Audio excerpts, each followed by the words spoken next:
Early 20th century Philadelphia, Pennsylvania, called the "Workshop of the World," was the largest and possibly the richest colonial city in the United States. Textile manufacturing was a prominent area of production supported by the Philadelphia Textile School, which was founded in 1884.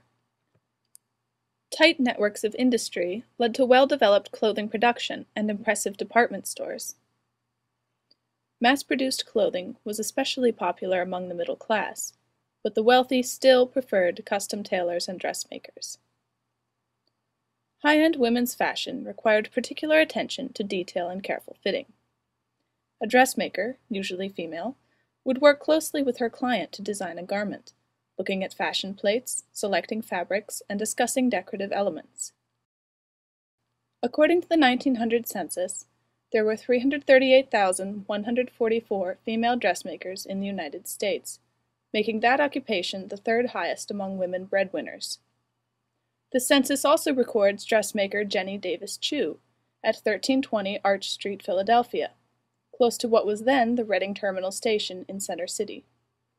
This matches the initials and address of J.D. Chew, which appear on the waistband of the blue and ivory silk dress.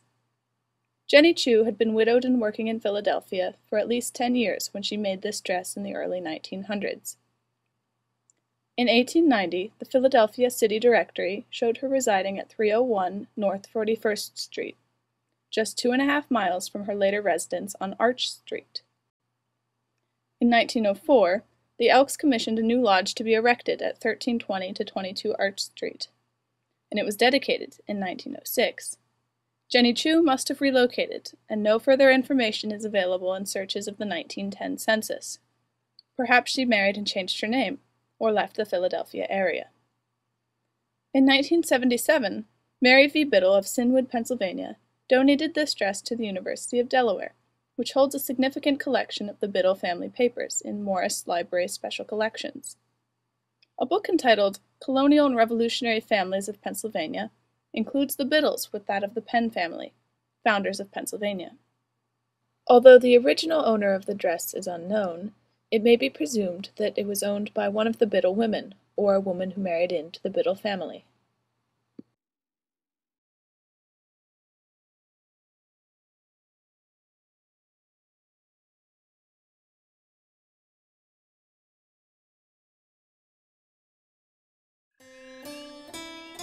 This dress is an example of a 1902 autumn afternoon or street outing dress. The use of silks, handmade lace, and velvet in such abundance on the dress shows the status of the wearer. Corseting of the figure produced the desired S-shaped silhouette with the fashionable monobosom. The blouse imitates the shirtwaist look with a high collar and flounced sleeves. 1902 fashion was obsessed with pleating.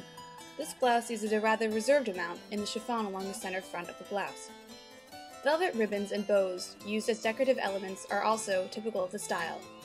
The skirt hugs the hips and flares out, providing a slight train at the back.